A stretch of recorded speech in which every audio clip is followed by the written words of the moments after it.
को लेकर कई राज्यों में विरोध शुरू हो गया है।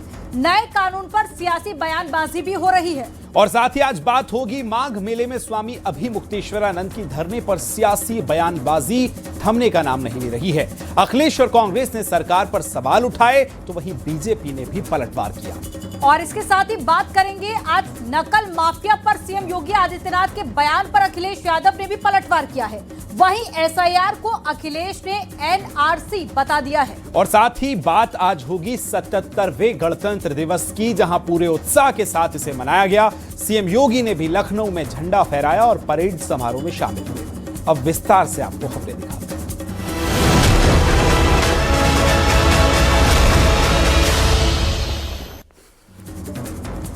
यूजीसी के नए नियमों को लेकर कई राज्यों में विरोध शुरू हो गया है। नए रेगुलेशन में ओबीसी को भी जातीय भेदभाव की परिभाषा में शामिल किया गया है। एससी एसटी को पहले से ही कई अधिकार मिले हुए थे, अब ओबीसी छात्र भी इस दायरे में आ गए हैं। इसे लेकर जनरल कैटेगरी के छात्र अब विरोध कर रहे हैं। सवर्ण समुदाय के अलग अलग संगठनों ने यूजीसी के नए नियमों को वापस लेने की मांग की। आरोप है कि सवर्ण वर्ग को अलग थलग किए जाने की साजिश के तौर पर इस कानून को पेश किया जा रहा है। इसी से जुड़ी विस्तृत रिपोर्ट आपको दिखाते हैं।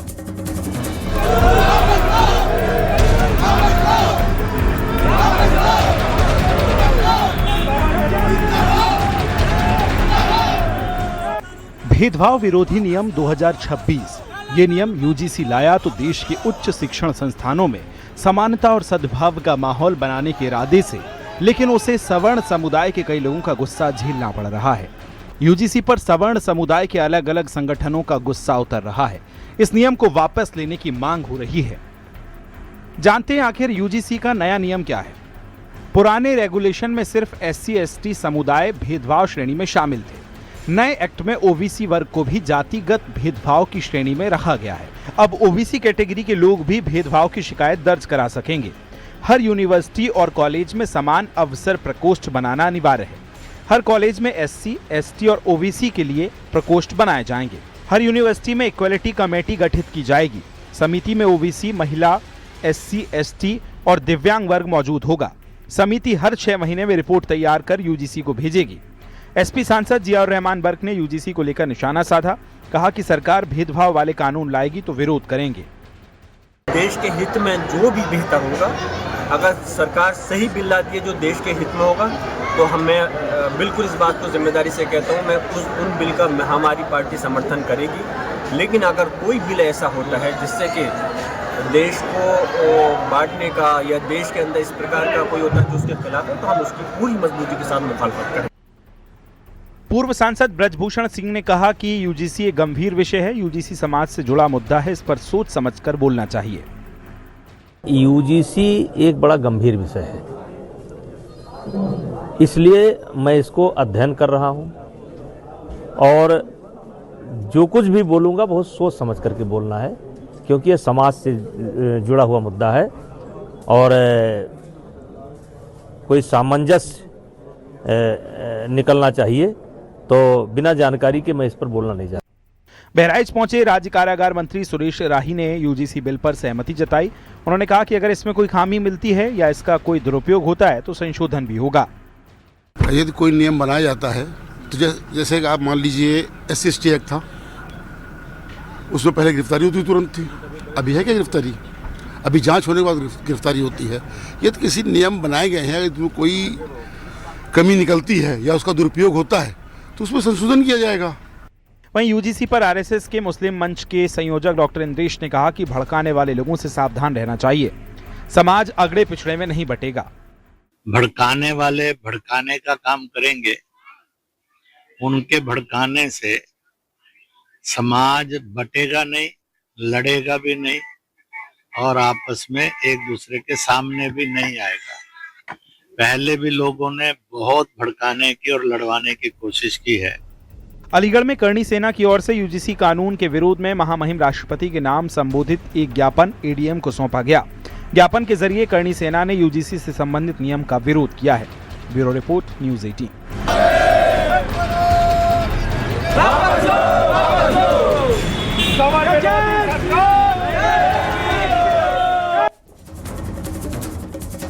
अब बात यूजीसी के नए कानून को लेकर विरोध की।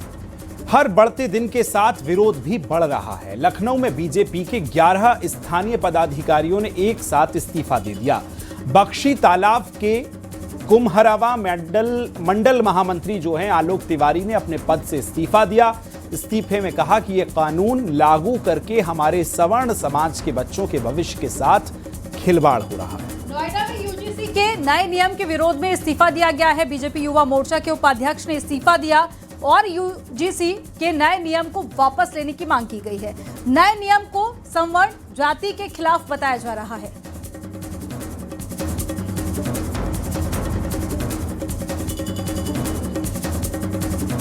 और बरेली के सिटी मजिस्ट्रेट अलंकार अग्निहोत्री ने भी अपना इस्तीफा दे दिया है। इसकी हार्ड कॉपी लेकर डीएम के आवास पर पहुंचे और कई घंटों का वक्त बीत जाने के बाद भी उनके इस्तीफे पर फैसला नहीं हुआ है। इसलिए अलंकार अग्निहोत्री अपना इस्तीफा लेकर डीएम आवास पर पहुंचे। अलंकार अग्निहोत्री ने राज्यपाल, यूपी सरकार और डीएम को ईमेल के जरिए भी इस्तीफा भेजा है। यूजीसी के नए कानून के विरोध में सिटी मजिस्ट्रेट अलंकार अग्निहोत्री ने यह इस्तीफा दिया है। यूजीसी के नए कानून को वापस लेने की मांग भी की गई है। शंकराचार्य के अपमान पर भी अब विरोध जताया गया है। अभी जो यूजीसी 2026 का रेगुलेशन आया है, दिनांक जो 13 जनवरी को भारत सरकार के जो गजट प्रकाशित हुआ है, उसमें आपने सामान्य वर्ग के व्यक्ति जो अभ्यर्थी हैं, पढ़ते हैं, विद्यार्थी हैं, उनको आपने स्वघोषित अपराधी मान लिया है। आपका बेटा सामान्य वर्ग का यदि पढ़ने लिखने में अच्छा है तो कोई भी ईर्ष्या से एक आरोप लगा देगा, भेदभाव कर रहे हैं, समता समिति उसका शोषण कर लेगी।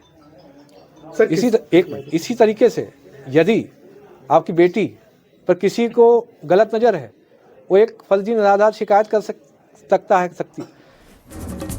स्वामी अभिमुक्तेश्वरानंद सरस्वती को स्नान नहीं करने देने को लेकर धरना जारी है। अभिमुक्तेश्वरानंद के धरने पर सियासी वार पलटवार थमने का नाम नहीं ले रहा है। अखिलेश ने एक बार फिर सरकार को घेरा है, वहीं इमरान मसूद ने भी अब सवाल उठाए हैं। यूपी सरकार में मंत्री संजय निषाद और साथी गुलाब देवी ने पलटवार किया। जहां पर कवि कुमार विश्वास ने शंकराचार्य से स्नान कर विवाद खत्म करने की अपील की है, तो वहीं पर किसान नेता राकेश टिकैत ने कहा कि अगर ऋषि और कृषि नाराज होंगे तो हलचल भी होगी। आपको इसी से जुड़ी एक रिपोर्ट दिखाते हैं।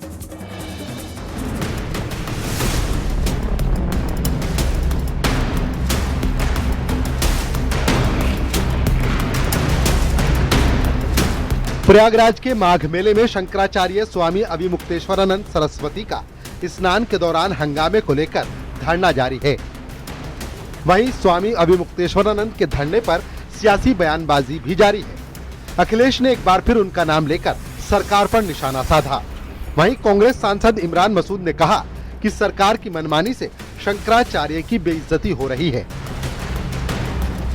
आज शंकराचार्य जी के सामने भी संकट पैदा कर दिया सरकार ने। सोचिए आप, ये सरकार ऐसी जिन्होंने मंदिर तोड़े, और एक मंदिर नहीं तोड़े, न जाने कितने मंदिर तोड़े इन्होंने। हर व्यक्ति को अपने धर्म को मानने की आजादी है, अपने धार्मिक कार्य करने को आजादी है, लेकिन ये सबके ऊपर जब डंडा चल, मैंने कहा ना, आग लगती है तो फिर वो घर नहीं देखती है। अब ये पहले आपने मस्जिदों पर और मदरसों पर बुलडोजर चलाया, अब आप मंदिरों पर बुलडोजर चला रहे हैं। अब आप शंकराचार्य जी को बेइज्जत करने की कोशिश कर रहे हैं। वहीं मंत्री गुलाब देवी ने अभिमुक्तेश्वरानंद पर निशाना साधा। उन्होंने कहा कि प्रयागराज पुण्य धाम है, प्रयागराज में कोई संत ऐसी बातें नहीं करता। स्वामी अभिमुक्तेश्वरानंद के बयान राजनीति से प्रेरित हैं। प्रयागराज सभी तीर्थों के राजा हैं। वहाँ पर इस प्रकार की बातें कोई संत अगर है और संत भावनाओं का है तो कोई भी इस प्रकार की बातें नहीं कर सकता। ये बातें तो राजनीति से प्रेरित हैं। शंकराचार्य मामले पर किसान नेता राकेश टिकैत ने कहा कि उन्हें स्नान करवा देना चाहिए। अगर संत और किसान नाराज होंगे तो देश को भारी पड़ेगा। शंकराचार्य जी को स्नान करवा देना चाहिए। अगर संत नाराज होंगे, कृषि के किसान नाराज होंगे तो देश पे भारी पड़ेंगे। ये देश कृषि और ऋषियों का देश है। जब भी कृषि के साथ में छेड़खानी होगी और ऋषियों के साथ में छेड़खानी होगी तो हलचल पैदा होगी। मंत्री संजय निषाद ने स्वामी अभिमुक्तेश्वरानंद की नाराजगी पर कहा कि संत लोग कभी नाराज नहीं होते, लोग उन्हें नाराज जरूर कर देते हैं। कोई महाराज नाराज नहीं होता, लोग उन्हें नाराज कर रखे हैं। महाराज तो कभी नाराज होता ही नहीं है, लोग ऐसे लोग लड़ाते रहते हैं। हमको लगता है बहुत जल्दी कोई किसी भी चीज़ की मोह भंग करके त्याग और तपस्या का नाम ही महात्मा है। वो कोई जिद महात्मा करता ही नहीं है, उसके पद चिन्हों पर दुनिया चलती है। मुरादाबाद पहुंचे कुमार विश्वास ने कहा कि संत परंपरा के चलते ही धर्म का मान बढ़ा है। अगर कोई अपराध हुआ है तो हम उनसे क्षमा मांगते हैं, वो सबके मंगल के लिए आशीर्वाद दें। शासन को संवेदनशीलता से काम करना चाहिए। जो भी व्यक्ति संत प्रवृत्ति से आता है, जिसके भी शरीर पर भगवा है, जिसने भी स्वयं को धर्म संस्कृति के लिए अर्पित कर दिया है, उससे संवाद करते समय एक थोड़ी सी मर्यादा, एक थोड़ा सा जिम्मेदारी का भाव रखना चाहिए। और मैं पूज्यपाद शंकराचार्य जी भगवान से भी प्रार्थना करूंगा कि उनका सात्विक क्रोध वे उसे त्यागें और सब पर कृपा बरसाएं। प्रयागराज के माघ मेले में मौनी अमावस्या के मौके पर स्नान न कर पाने को लेकर विवाद हुआ, जिसके बाद मेला प्रशासन ने स्वामी अभिमुक्तेश्वरानंद को कई नोटिस भेजे, जिसका जवाब भी उन्होंने दिया। अभिमुक्तेश्वरानंद के मेले में धरने के साथ सियासी बयानबाजी भी जारी है। Bureau report, news 18, UP Uttarakhand.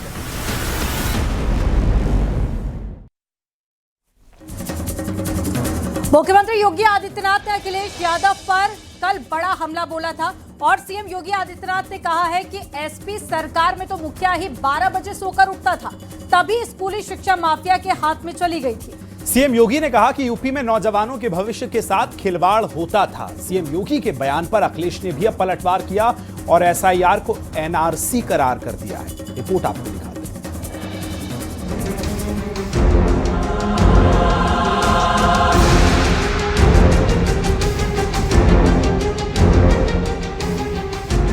CM योगी ने अखिलेश यादव पर बड़ा निशाना साधा है। स्टूडेंट को स्कॉलरशिप देने के प्रोग्राम में सीएम योगी ने कहा कि एसपी सरकार में तो मुखिया ही 12 बजे सोकर उठता था, उसके लिए तो कोई सूर्योदय की बात करेगा तो वो सपना ही मानेगा। तभी स्कूली शिक्षा माफिया के हाथ में चली गई और यूपी में नौजवानों के भविष्य से खिलवाड़ होता था। आप सोचो, जिस प्रदेश का मुखिया 12 बजे सो करके उठता होगा, उसके लिए कोई सूर्योदय की बात करेगा तो वो तो सपना मानेगा, बोले बेफिजुल की बात कर रहे हो। क्योंकि उसको देश दुनिया की कोई जानकारी नहीं होगी, वो लेना भी नहीं चाहेगा।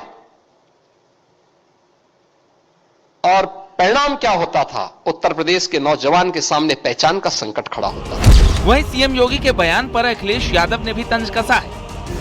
कुछ लोग नींद से तो उठ जाते हैं लेकिन होश में नहीं आते। ये किसने नाम ले लिया?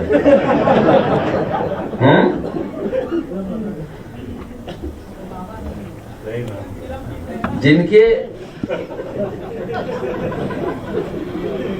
और जिनकी आंखें दिन भर बंद रहती हैं, अगर ध्यान से देखोगे तो दिन भर आंखें बंद रहती हैं और जाकर भी मधोस रहते हैं वो।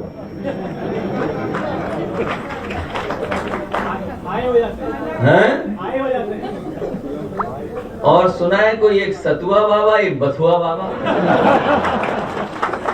ये मौसम तो बथुआ का है।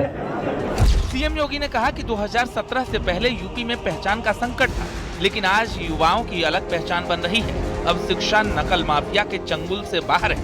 बेसिक शिक्षा उनके समय में बंजर हो चुकी थी, माध्यमिक शिक्षा नकल का अड्डा बन चुकी थी और पहचान का संकट यहां के नौजवानों के सामने खड़ी होती थी। कुछ चंद माफिया यहां के नौजवानों के भविष्य के साथ खिलवाड़ करते थे।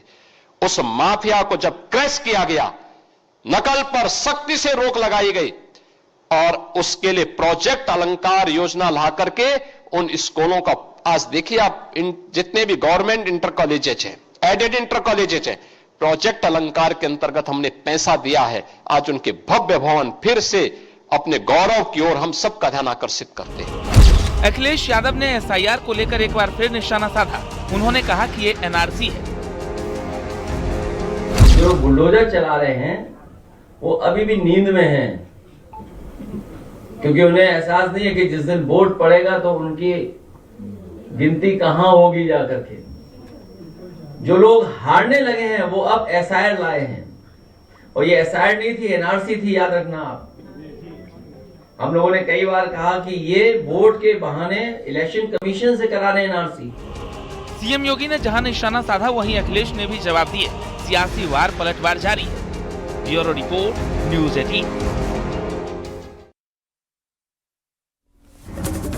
पूरे देश में गणतंत्र दिवस की धूम है। जहां दिल्ली में राष्ट्रपति ने झंडा फहराया, इसके बाद 21 तोपों की सलामी दी गई और इस दौरान पीएम मोदी ने झंडे को सलामी दी। लखनऊ में भी झंडा फहराया गया है। सीएम योगी आदित्यनाथ ने झंडे को सलामी दी। गणतंत्र दिवस के मौके पर आज सीएम धामी ने मुख्यमंत्री आवास पर ध्वजारोहण किया।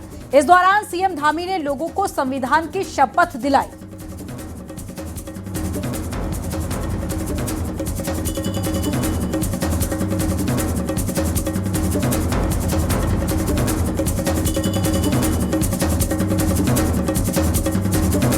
ये 3 तस्वीरें आपको दिखा रहे हैं। पहली तस्वीर है दिल्ली की और दूसरी तस्वीर है राजधानी लखनऊ की, जहां पर मुख्यमंत्री योगी आदित्यनाथ ने सलामी ली, और तीसरी तस्वीर आपको देहरादून से दिखा रहे हैं, जहां पर उत्तराखंड के मुख्यमंत्री पुष्कर सिंह धामी ने ध्वजारोहण किया और साथ ही संविधान की शपथ भी दिलाई।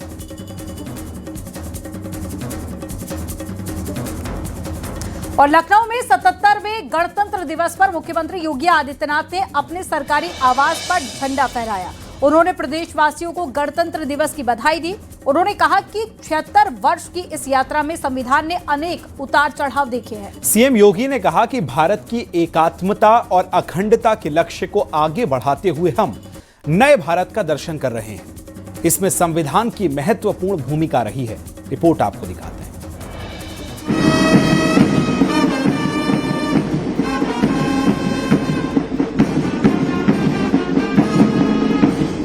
मुख्यमंत्री योगी आदित्यनाथ ने 77वें गणतंत्र दिवस के मौके पर लखनऊ में राष्ट्रीय ध्वज फहराया। इस मौके पर सीएम योगी ने गणतंत्र दिवस की सभी प्रदेशवासियों को शुभकामनाएं दी। सीएम योगी ने कहा कि हमारा संविधान हमें स्वतंत्रता, समता, न्याय और बंधुता का अमूल्य उपहार प्रदान करता है। संविधान हमारे लिए पवित्र दस्तावेज है। भारत के नागरिक संविधान के संरक्षक है। जब भी हम संविधान की मूल भावनाओं का अनादर करते हैं तो वास्तव में भारत माता के उन महान सपूतों का, जिनके बल पर, जिनके दम पर यह देश स्वतंत्र हुआ, हम उनका अनादर भी करते हैं। यह अनादर भारत के संविधान का नहीं बल्कि भारत के उन महान पुरुषों का अपमान है जिनके बल पर यह देश स्वतंत्र हुआ। और इसलिए हर नागरिक का यह दायित्व बनता है कि वह संविधान के प्रति पूरी श्रद्धा और समर्पण भाव के साथ कार्य करे। लखनऊ में विधानसभा पर राज्यपाल आनंदीबेन पटेल ने तिरंगा फहराया। इस मौके पर हेलीकॉप्टर से पुष्प वर्षा की गई। साथ ही गणतंत्र दिवस के मौके पर अलग अलग झांकियों का प्रदर्शन हुआ। इस दौरान सीएम योगी कार्यक्रम में बच्चों से बातचीत करते नजर आए और बच्चों को दुलारते हुए नजर आए। Bureau report, news 18।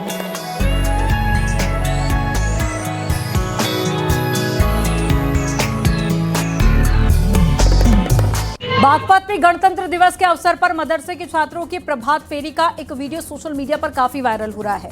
वीडियो में मदरसे के छात्र छात्राएं हाथों में तिरंगा लेकर प्रभात फेरी निकालते हुए नजर आ रहे हैं। अब आरोप ये लगाया जा रहा है कि गणतंत्र दिवस पर प्रभात फेरी के दौरान मदरसे के बच्चों ने देशभक्ति गीत नहीं गाए बल्कि धर्म विशेष के नारे लगाए। वायरल वीडियो में बच्चे अल्लाहू अकबर बोलते हुए नजर आ रहे हैं। प्रभात फेरी का वीडियो किसी ने सोशल मीडिया पर अपलोड कर दिया। वीडियो वायरल हो गया, तब से चर्चा का विषय बना हुआ है।